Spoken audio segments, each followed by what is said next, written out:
Class very good morning class. तो अब हम लोग स्टार्ट करते हैं क्लास 10th का बायोलॉजी का सेकेंड चैप्टर और साइंस में क्लास 7 चैप्टर जिसका नाम है कंट्रोल और कोऑर्डिनेशन। इस चैप्टर का नाम कंट्रोल और कोऑर्डिनेशन इसलिए पड़ा है कि जो भी हमारे चीज़ों को कंट्रोल करना होता है, जो भी हमारी चीज़ें, जैसे मान लो हम कहीं साइकिल पे जा रहे हैं, कोई गड्ढा आ गया तो हमारी बॉडी बैलेंस करती है, अपने आप को कंट्रोल करती है कि ब्रेन बोलता है कि यहाँ पे किस तरीके से चलना है, अपने बॉडी को बैलेंस देना है, गिर ना पड़े इसलिए। कोऑर्डिनेट जो एंडोक्राइन ग्लैंड्स है वो हार्मोन्स रिलीज करती हैं जिसकी वजह से चीज़ें कंट्रोल होती हैं। तो वही कंट्रोल और कोऑर्डिनेशन हम आज देखेंगे। इसमें क्या है, मेनली इसमें दो चीज़ों को पढ़ेंगे। पहला नर्वस सिस्टम, दूसरा एंडोक्राइन सिस्टम। नर्वस सिस्टम में ब्रेन और स्पाइनल कोड आ जाएगा जो चीज़ों को कंट्रोल करेगा। हार्मोन में वो एंडोक्राइन ग्लैंड में ये हार्मोन्स लीड करेंगी, तो हार्मोन और ये ब्रेन दोनों मिलके चीज़ों को कोऑर्डिनेट करके कंट्रोल करवाएंगे। तो इन्हीं दोनों को हम आज डिस्कस करते हैं। ठीक है, तो स्टार्ट करते हैं हम लोग chapter. In the previous chapter we looked at life process involve in the maintenance function in living organism. पीछे वाले चैप्टर में हमने देखा कि किस तरीके से लाइफ प्रोसेस चीज़ों को मेंटेन कर रही है, फंक्शन कैसे मेंटेन करके रखती है। जैसे लाइफ प्रोसेस में हमने डाइजेशन पढ़ा, तो प्रॉपर मात्राओं में माउथ में जैसे ही खाना आया सलाइवा सीक्रेट हुआ, उसके ऑसोफेगस के रास्ते नीचे स्टोमक में पहुंचा, HCl सीक्रेट हुआ, स्टोमक ने एसिड निकाला तो जो भोजन था वो एसिडिक मीडियम में कन्वर्ट हुआ और जो भी चीज़ें थी हार्ड वो सिंपल फॉर्म में टूटने लगी। ठीक है ना। उसके बाद में नीचे जैसे ही स्मॉल इंटेस्टाइन में पहुंचा तो पेनक्रियास ने पेनक्रियाटिक जूस निकाला, लिवर के नीचे गोलब्लैडर है, गोलब्लैडर ने बाइल जूस निकाला और स्मॉल इंटेस्टाइन ने अपना जूस निकाला और तीनों ने खाना को डाइजेस्ट कर दिया। और बाद में फर्दर काम करने के लिए जो चीज़ मिली है, ATP बननी हो या फिर प्रोटीन में टूटा है, जो भी खाना है कार्बोहाइड्रेट में टूटा है, उसको फर्दर प्रोसेस के लिए फंक्शन करना चालू हो गई। और उसके बाद हमने सर्कुलेशन पढ़ा, कैसे ब्लड पहुंचता है, फिर एक्सक्रीशन पढ़ा, रेस्पिरेटरी पढ़ा। तो इस तरीके से लैब प्रोसेस को मेंटेन किया गया है। आगे आते हैं। There we had start with a notion we all have that if we see something moving it is alive. और उसके बाद में फिर आगे देखते हैं कि जैसे कोई चीज़ मूव करती है तो हम समझते हैं कि वो जिंदा है। Some of these movement are in fact the result of growth. कुछ मूवमेंट इनमें से ऐसे होते हैं जो ग्रोथ की वजह से मूवमेंट करते हैं, जीव जिंदा रहते हैं। एज इन प्लांट, जैसे कि प्लांट में हमने देखा, a seed germinate and grow. Seed है वो जर्मिनेट होता है, फिर ग्रो करता है, ऊपर ऊपर मूव होता है।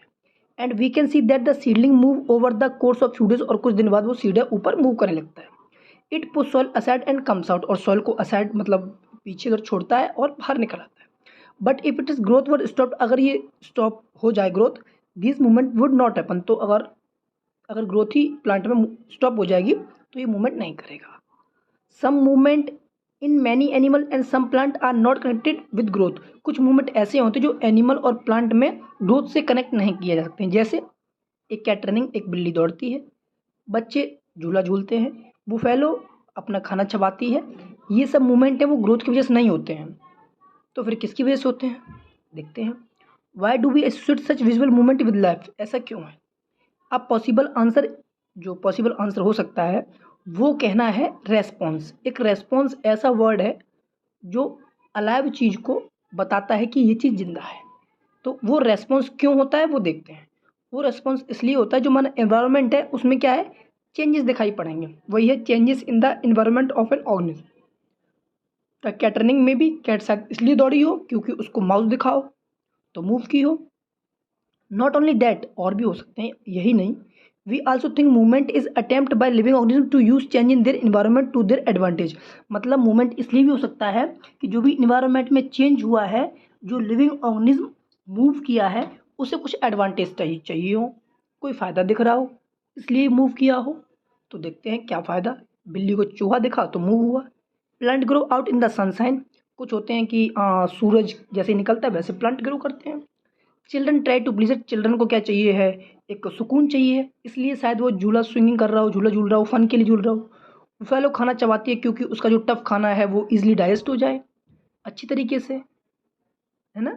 When bright light is focused on our eyes. जब ब्राइट लाइट से जो हमारी आंखों पे पड़ती है तो, या फिर कुछ हॉट ऑब्जेक्ट हमने टच कर लिया तो अचानक हम डिटेक्ट करते हैं चेंज को और रेस्पॉन्ड देते हैं, मूवमेंट करवाते हैं। क्यों, अपने प्रोटेक्ट को, अपने आप को बचाने के लिए। तो इस तरीके से कुछ मूवमेंट रेस्पॉन्ड की वजह से होते हैं। तो एक मेन आंसर होना चाहिए, वो यही होना चाहिए, जब भी कोई चेंजमेंट होगा इन्वायरमेंट में तो कोई भी लिविंग ऑर्गेनिज्म उसके अगेंस्ट रेस्पॉन्स करेगा तो हम कह सकते हैं कि वो जिंदा है। अब आगे इसके बाद देखते हैं आगे लाइन क्या कह रही है। So now if we think a bit more about this, अगर इसके बारे में आगे और देखें, it become apparent that all this movement in response to the environment. तो इन्वायरमेंट की वजह से जो भी चेंजेस आ रहे हैं वो मेनली हम रेस्पॉन्स की वजह से देखने को मिलता है। इट इज़ केयरफुली कंट्रोल, ये भी अच्छा पॉइंट कहा गया है कि जो भी इन्वायरमेंट में चेंजेस हो रहे हैं या मूवमेंट हो रहा है उसमें हम रेस्पॉन्स करते हैं, वो भी एक कंट्रोल होना चाहिए। अगर कंट्रोल नहीं होगा तो हम गिर पड़ेंगे या फिर झूले से क्या झूला काम ही नहीं करेगा कि वो झूलता ही रहेगा, हम कंट्रोल उसको रोक ही नहीं पाएंगे अपने पैर से, या बिल्ली कंटिन्यू चलती रहेगी। तो अगर ये कंट्रोल रहता है तो कौन कंट्रोल करता है, वो हमारा ब्रेन है। ठीक, जैसे we want to talk to our friend in class, we whisper rather than shouting loudly. अब क्लास में जो अपने दोस्तों से बात करते हैं तो वो विस्पर मतलब बड़बड़ाते हैं, ये कंट्रोल है, तेज नहीं बोलते हैं। ठीक है, movement of the may depend even triggering it, therefore such control movement connected to the recognize of various event environment followed by it correct movement and response।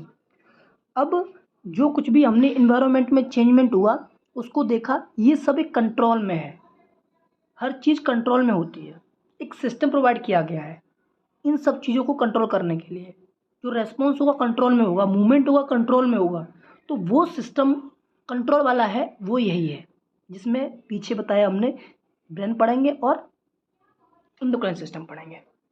वही नीचे लिखा है कि लिविंग ऑर्गेनिज्म के पास एक ऐसा सिस्टम है प्रोवाइड किया गया जो कंट्रोल और कोऑर्डिनेशन सिस्टम के नाम से जाना जाता है। In keeping with the general principle of body organisation in multicellular organism specialised tissue are used to provide this control and coordination activities. तो लिविंग बींग्स के टिश्यू जो हमने पढ़े हैं साइंस में क्लास 9th में, उनके लिए स्पेशल टिश्यू बनाए गए हैं इनके लिए मल्टीसेलुलर ऑर्गेनिज्म में, जो प्रोवाइड करवाएंगे या कंट्रोल करेंगे या कोऑर्डिनेट करेंगे इनकी एक्टिविटीज़ को। तो चलो अब हम स्टार्ट करते हैं एनिमल्स का नर्वस सिस्टम।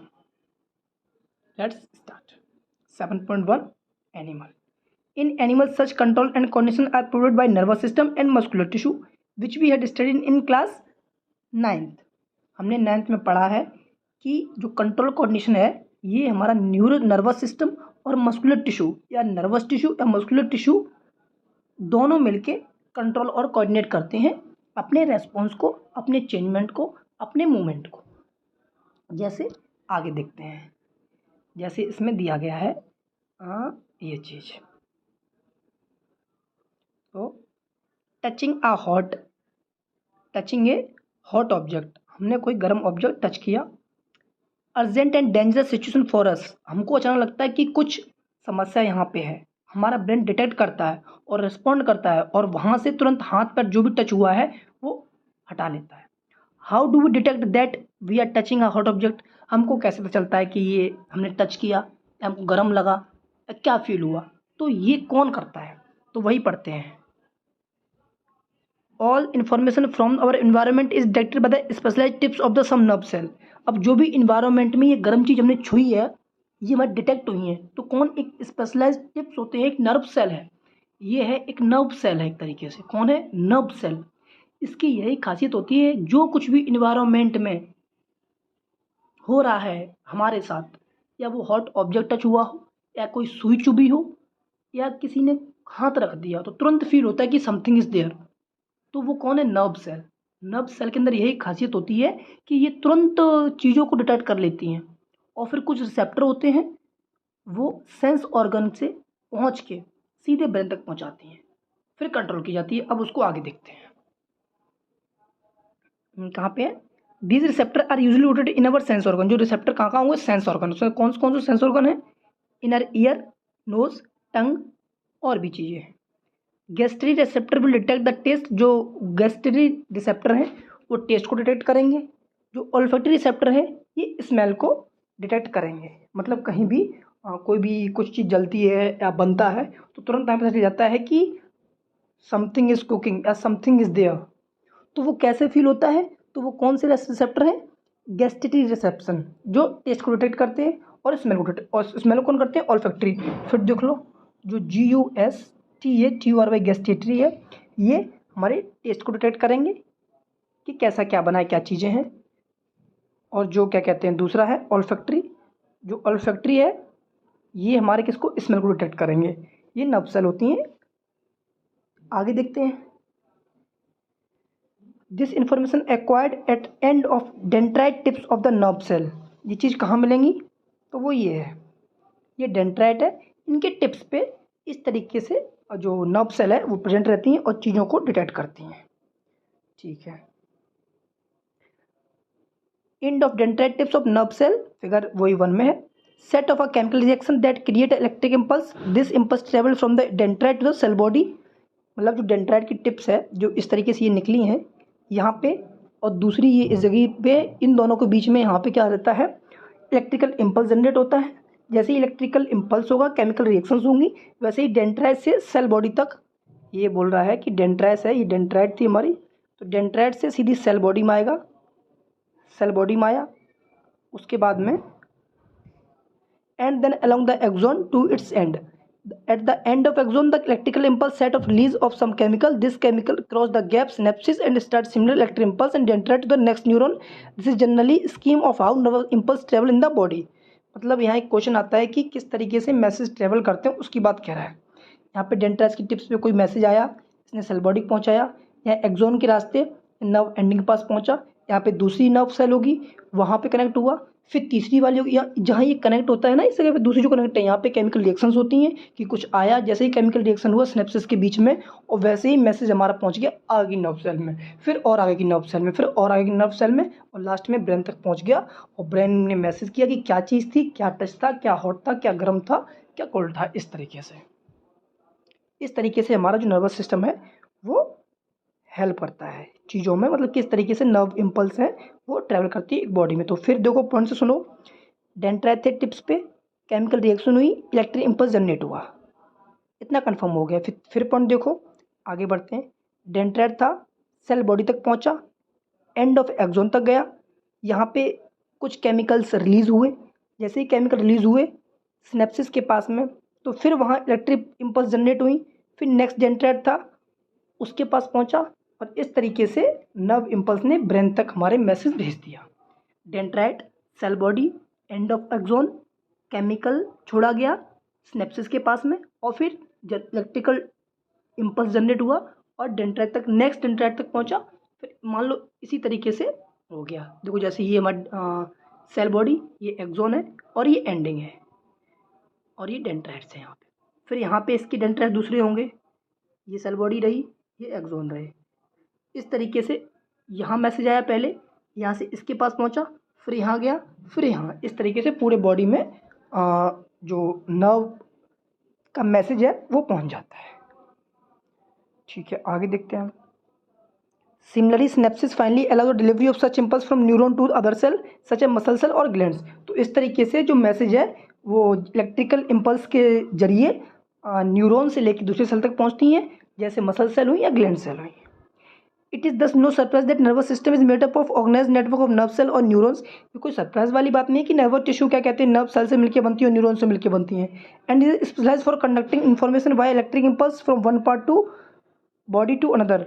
और इनकी खासियत ये होती है, इसका स्पेशलाइजेशन ही यही है कि इन्फॉर्मेशन को इलेक्ट्रिक इम्पल्स द्वारा पूरे बॉडी में जहाँ भी पहुँचाना होता है वहाँ पहुँचाई जाती हैं।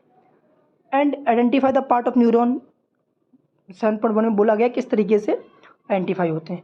Where information is acquired, through which information travel as electric impulse, where this impulse must be converted into chemical signal और ऑनवर्ड ट्रांसमिशन। तो ये कुछ क्वेश्चन है जिनको हम नीचे देखेंगे। 7.1 में क्या बोला गया है, एक्टिविटी देखते हैं 7.1 की।